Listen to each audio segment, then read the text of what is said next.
Yeah, you folks aren't falling for this book's tricks anymore, or are you? You pretty much realize that the amount of sense making in this game book here, Operation Night Flight, the whole story is a little iffy. Whenever we entered onto this branch, which was all the way back in Decision 2, whenever we decided to go on our Operation Night Flight, or to deliver a report to Hawk, that was the major branch in the story. And as soon as we entered onto this branch, we pretty much walked into a narrow corridor where either one choice ended to the story ending, or the other choice ended to led to continuing the story. Defosh 369 pretty much brought that point up. It's like, the night flight thing. Probably wouldn't be any night flying, just epic night report action. But who knows? We never got to see that story arc. Third time's the charm. It does this every time I restart the computer, and since I've like power up the computer, and since I just only powered up the computer recently, it feels like it needs to inform me again. That's great. Fantastic. So fighter pilot fight safeties for pussies. Fight it out. Blah blah blah. You guys get it. That's why we're going to fight it out. Supposed to be a simulated dogfight. I'm assuming the plane Delta is in doesn't have a real weapons loadout. You know what? Anything is possible from Operation Night Flight at this point. I mean, we somehow snuck onto this plane and managed to pilot it without there being a problem at all. We decked the original pilot, swapped our uniform with his, and flew up into the air without anyone noticing. Even the illustrious and incredible and highly intelligent Dr. Mindbender. Oh boy. Now we are in some old-timey aerial combat situation, and of course, we're Delta, we can fly anything, so the Spitfire feels amazing, and we're going to immediately ace this. That's why we're going to fight it out. Run away? Then we'll spoil the cover for sure. Or will we? Will running away somehow be the right answer? And will fighting it out actually lead to our death? Is Quick Blade actually correct here? I mean, it's a simulation, but Cobra tends to handle things differently than normal people. Lee Zeus there. We need to fight it out. We seem to have skipped another Death to Anger or Doom. Are you going to revisit them at the end? I will revisit all of the endings that we've missed as soon as we get on with this reading here. So let's go ahead and close out of Browser Man and head back to the view of the incredible Dr. Mindbender. Also, my chair's a little creaky. I forgot to swap it out with my non-creaky chair before I started recording. So, if we continue to fight, turn to page 39. A G.I. Joe run from a few bullets? No way. If Dr. Mindbender's pilots want a dogfight, they've got one right here. The ME-109 is coming up on your tail. You hit the power and loop around until you're above them. The ME-109 misses the move and ends up in your sights. Your machine guns rip into his tail, cutting it clean off. Tumbling out of control, he arcs toward the ground in flames. There are 2 more planes out there. You pull away as the Corsair dives toward your wing. You try to shake him, but the pilot is too good. You slide back and forth as his machine guns beat out a dangerous rat-a-tat. Some of the slugs catch your left wing. You go into a roll, wing over wing. As he follows up, you cut your power. Your airspeed drops, and the Corsair slips in front of you. Your guns rip into his wings. You've cut his fuel line. Flames shoot out the plane's side, and it explodes. Isn't that the most exciting aerial dogfight you have ever imagined in your entire life? Isn't it? Your altitude is 3,000 feet. There's one more plane with you in the sky. You circle slowly to the left. There's some chatter on the radio. You turn it up. It's Mindbender talking to one of his field technicians. About you.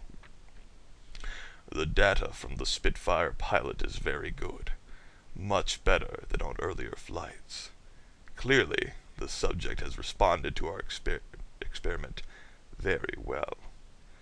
Yes, says the second voice. The subject, Hawk, did splendidly in our last test.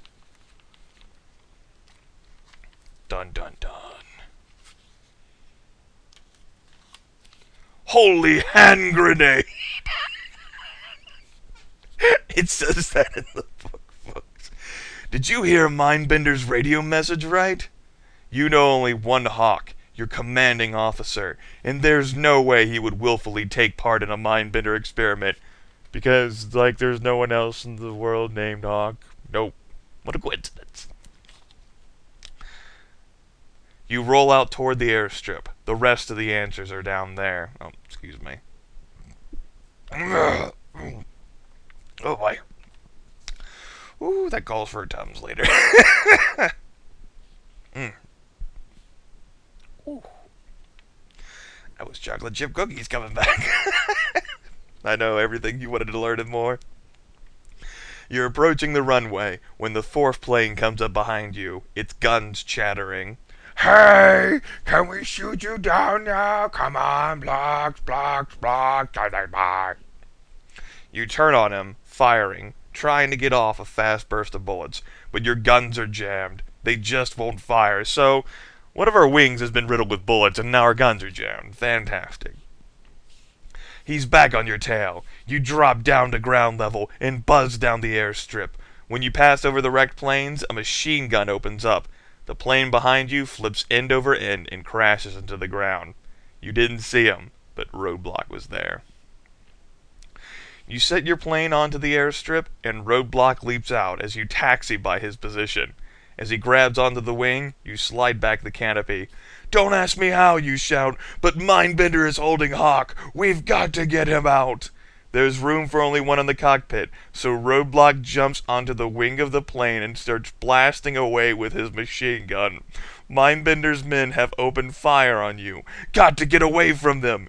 You gun the engine and roar toward the hangar. You whip the Spitfire into the hangar. Roadblocks hanging on to one of the wings, eyes peeled for any sight of Hawk. As Mindbender's men open fire on you, you notice a guy lying on an operating tail. Tail? An operating tail. You know those tails now come in operating format. Oh my goodness. That's amazing. You notice a guy lying on an operating table. He's covered with wires and plugged into a whole wall full of electronic equipment. That's Hawk, shouts Roadblock. As you pass the table, he scoops Hawk up onto the wing next to him. Now it's time to split it fast. You guys got this image in your head? Okay. The bullets are really flying now. You nail the throttle and head out of the hangar door. You make it outside. But how are you going to get the Spitfire airbound with Roadblock and Hawk hanging off the wings? If you make one false move, they'll be killed. This has got to be one smooth takeoff, you mutter. You taxi. Then, as gently as a mother holding her baby, you lift the Spitfire into the air and accelerate. Well, you know, chaos is running rampant all around you. Neither one of your passengers looks very comfortable, but as you approach the backup planes on the other side of the ridge, you realize that you actually pulled it off. The other planes are already heading for the air hangar, firing the heavy artillery.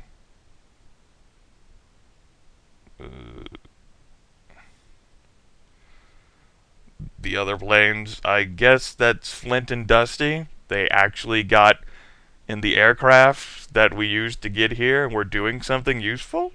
Oh, okay, I guess. That's a little hazy there.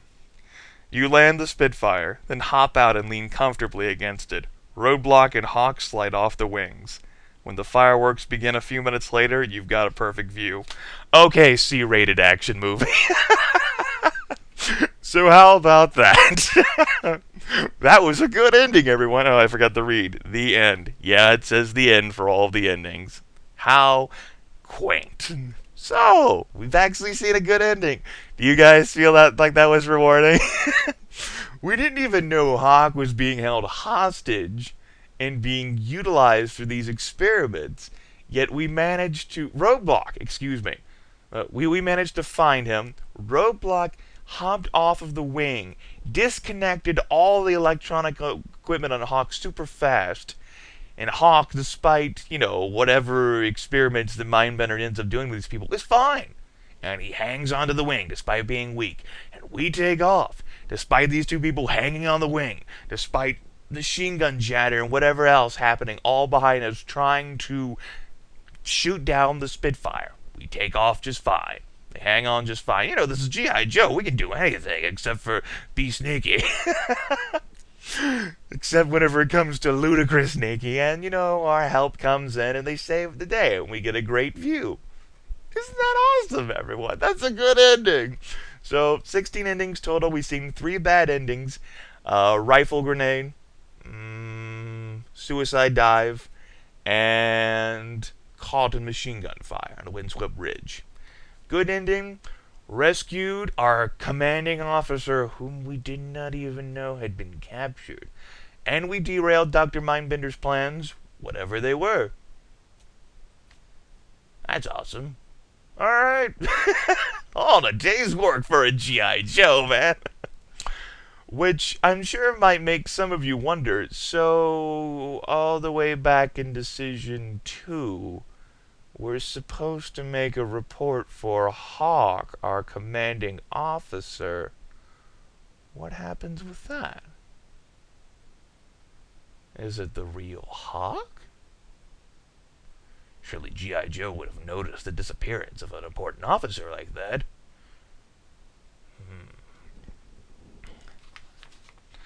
Before we go back into the past, however, let's, I guess we're going to be doing that anyway. Let's take some hypothetical roads here. What if we had done this, or what if we done that, or yada yada yada. The first what if we will do is, if we try to pull out of the fight. That involves us turning to page 80. So let's go do that. Hypothetical time. Hypothetical time. You're not at all pleased with the idea of a simulated dogfight that uses real bullets. The antique plane you're flying is slick, but you're not ready to bet your life on it. So you pull out of the fight and head for the airfield. Above you, the ME-109 screams down in pursuit. You try some evasive maneuvers, but your Spitfire just doesn't handle like a modern plane. Luckily, the Corsair comes swooping by the German plane, firing a hail of bullets, and the ME-109 takes off after it. You execute a perfect landing on the airstrip. Come on, you yell to Roadblock, before these zombies wake up and realize we're about to fly off in one of their planes. Grinning, Roadblock jumps in beside you, and then you get airborne fast. But Mindbender and his pilots aren't stupid. I think that's up for argument. In a flash, the other planes are chasing you. Not for long, however. Flint and Dusty take care of them easily. With a few bursts of their newest laser weapons, the 3 outdated planes go down in smoke. Well, if we had access to the newest laser weapons... Ah! As you head back toward the G.I. Joe base, you watch the choppers destroy Mindbender's headquarters with the heavy artillery. Your mission has been completed successfully. You've stopped Dr. Mindbender, and you've managed to save your own tail. You turn to Flint and Dusty with a grin and say, Now that's what I call good backup work. The end. So a good ending, but overall it's less satisfying, right? I mean, now that you know that Hawk, our commanding officer, is being held hostage inside this lab, we probably just blew him up.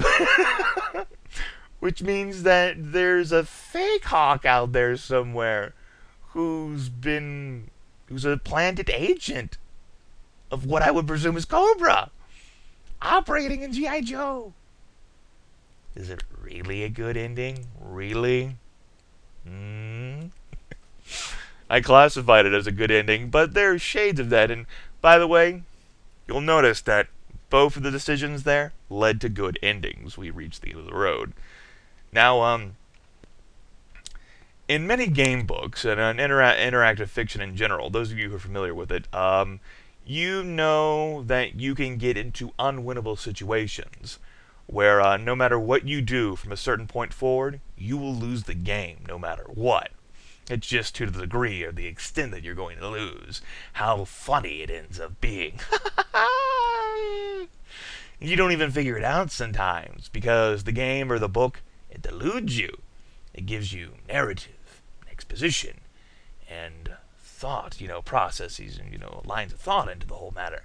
And it even might give you decisions to make. Like, hey, do you want to do this? Do you want to do this? And you think, hey, it matters. It doesn't matter. It's all the same. You're going to die. But you never know.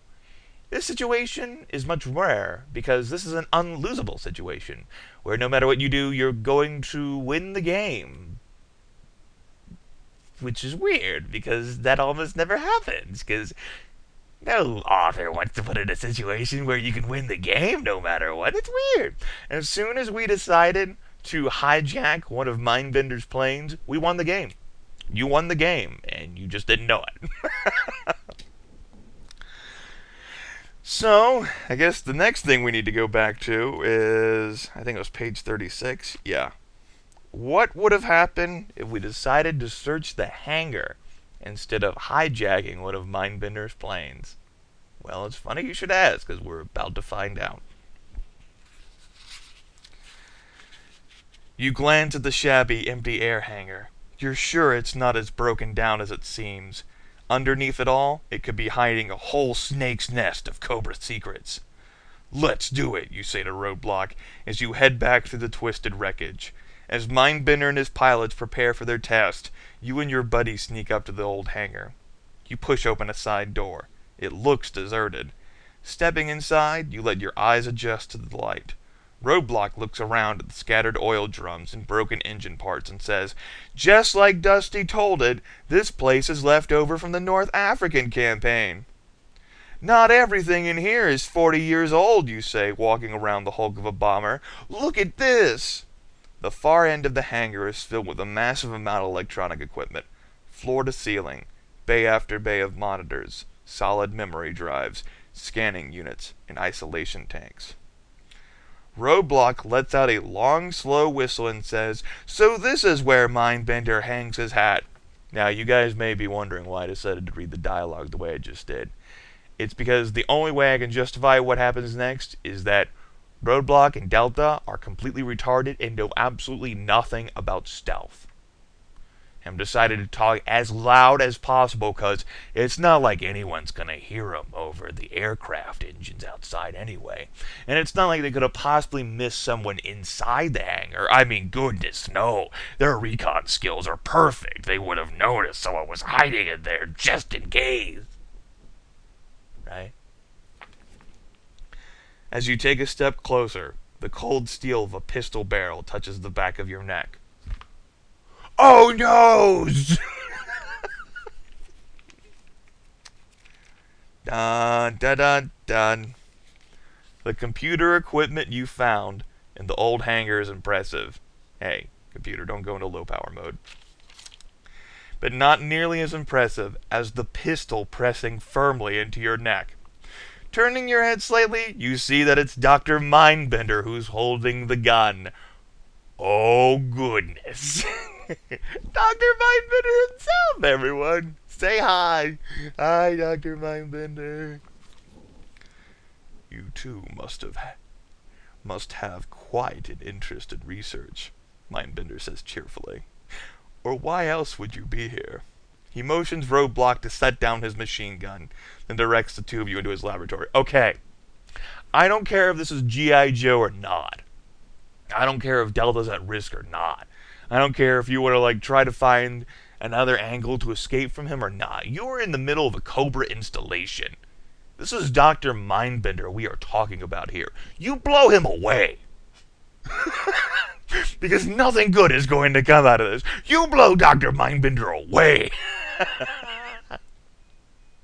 You might be hoping Flint and Dusty will swoop in to save you at the last minute. Screw it. Forget it. This is not an action movie. You blow Dr. Mindbender away. Game over. That's it. Nothing's going to come good. Nothing good's going to come out of keeping him alive. Nothing. Mindbender proudly explains his experiment. Imagine, if you will, the battle-hardened instincts of the very finest flying aces ever. I have developed a process to record their abilities. They may then be copied and transplanted into a legion of pilots who, with the appropriate military hardware, which I am told is on order, will be simply unstoppable. Suddenly you understand that strange radio message you intercepted about Windy, the old-time flying ace. Excuse me. Somehow, Mindbender has managed to implant the memory of one of Windy's buddies into a modern-day pilot. Mindbender laughs. The subject is, in most cases, permanently altered. The results are well worth it. Please step this way. As the evil doctor straps you into his mind-bending machines. I guess, there are other people actually in the Cobra installation who help train guns on us. Or Roadblock is stupid and, doesn't try to help us escape. And Flint and Dusty must have been taken care of outside. Or they're like, well, let's wait for them to solve the mystery. As the evil doctor straps you into his mind-bending machines, you have one last wish. That on your next flying mission, one of your G.I. Joe buddies will shoot you down quickly before you can do damage to the rest of the world. The end. So what do you know? And this game logic here, Dr. Mindbender must have just immediately come back into the installation after setting off the pilots, I guess to use his radio to talk with a field technician or something. So yeah, we were caught by Dr. Mindbender himself and made into the experiment. But courtesy of the narrative, we actually know what's going on here. Dr. Mindbender is incredibly intelligent and crafty and devious. And you should never let him, live any second longer than you need to. Gun him down, Roadblock. Gun him down. Do it now! Yeah. Okay, so let's rewind time back even more. We're going to go back to whenever we had the opportunity to hang with the bandit and point our nose earthward and dive to page 56, or keep our nose up, figuring that as long as the blip is on the radar screen, there's no problem. This is the only decision choice that we didn't explore further because obviously we continued the story instead of seeing it end. So, let's see ourselves another ending. Woo! 21. You decide against the kamikaze crash, keeping your aircraft flying smoothly and your gaze glued to the radar screen. You stay cool, figuring that there's no place for the Cobra agent and the stolen P-140 to go. So there's no reason to get excited. Even if he starts weaving in between the islands and the icebergs to confuse the radar, he'll have to come out sooner or later. Then he'll show up on the screen again. You lean back and wait for the enemy pilot still diving toward the Earth to make his move. Just before he's about to crash, he pulls the nose of the plane up expertly. Then he begins a looping flight pattern in and out of the islands. You have to admit he's a great pilot, especially for night flying. The radar keeps close tabs on him, though every now and then he slips off the screen for a few seconds. During one of these momentary lapses in radar, a blip shows up on the screen about 30 miles behind you. But you're sure it couldn't be the enemy plane. There's no way it could have gotten that far behind you so quickly. Chances are, it's the Falcon-based backup team, come to help you. You switch your speed down to Mach 0.6 and wait for your buddies to catch up to you. But as the plane pulls up behind you, it fires a heat-seeking missile. You just assumed it was your backup team, and now you're in big trouble. Delta, king of knowledge! Before that missile hits, turn to page 30. You have only seconds before that heat-seeking missile finds you and fries you. There's just one thing to do. You back your plane hard to the right, making a quick, tight curve. In no time, you're behind the other aircraft, and the missile is right behind you. That is amazing. We have gone from being completely and totally, undeniably out of position, tracking the guy, up in the sky while he's down near the this ocean, doing loop-de-loops and what have you through the islands. In seconds, we're on him again. We're actually under him. Don't interrupt the suspension of disbelief. This is important. In no time, you're behind the other aircraft. Oh, we're not under him. We're behind him. And the missile is right behind you. Excuse me. It's closing fast. This plan better work. Otherwise, you're going to be just a bunch of airborne debris very soon. Suddenly, you cut your altitude. All at once, you're a few hundred feet below your enemy, but the missile hasn't changed its course. Now, it is locked onto the heat of the stolen P-140, not you. In just a few seconds, the missile catches up with the stolen aircraft. Your enemy goes up in a massive fireball. Well, you didn't recapture the stolen plane, nor did you find out where it was heading, but at least you made sure Cobra never sank its fangs into the top-secret P-140. Your only real regret is that you didn't have any marshmallows on hand in your aircraft. That plane sure made one giant bonfire. Okay, so maybe... it states specifically the stolen P-140, not the plane that shot at us. Unless that's somehow the stolen P-140. I always assumed it was the decoy plane. What gives? This isn't really an ending. It's an ending. It says the end. Would you classify this as good? Isn't it? Oh, what ending? So, what did we accomplish? We didn't die. It's not a bad ending. It's just, I don't know.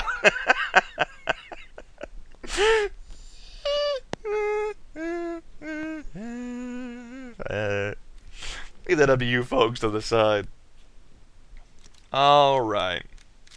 I reckon since you guys might be at least, you might at least have a middling interest in what happens when we deliver our report to Hawk, because that sets up a whole different branch of the story. We'll go through that one. Just us, no one else interferes, and we'll see what happens. So let me flip all the way back here. 2, 3, lay low, page 72, page 53. Alright, if you decide to alert Hawk and do it by the book, turn to page 26. Now as a recap, as you stand on the darkened airfield, your ears are ringing from the jet takeoff, but you don't have time to worry about that now. Gotta worry about the heartburn. Cobra has infiltrated your base and stolen one of your top-secret P-140 fighters. You've got to do something, and it better be smart and fast. Normal operational procedure would be to file a complete report with your commanding officer, Hawk. Excuse me again. But that kind of thing takes time. There are still 3 fighters parked on the apron and ready to roll. Using one without orders is against regulations, but it's your best chance at catching those Cobra agents. What do you choose to do? Let's turn to page 26. If Hawk finds out you took a top-secret plane without permission, and he will, you're going to be facing one heck of a court-martial. Besides which, those Cobra agents have too much of a lead already. No, you've got to tell your buddies what's going on. You race full tilt down the runway, take the stairs to the control tower 3 at a time, and burst through the door marked Central Monitoring. The place is in a shambles.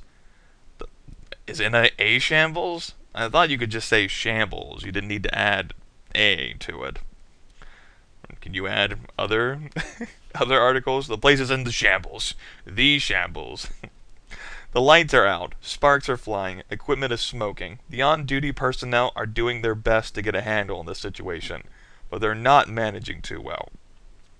Through the confusion, you spot Breaker. "We've got to get the main digital storage drive working," he yells. "Without it, we can't operate a single computer on the base. That means radar and communications, too."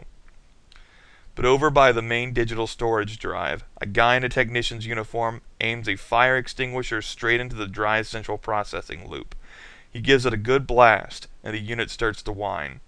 Then he rips a cable out from under the operating panel, leaps over the collating copier, and runs out the rear exit.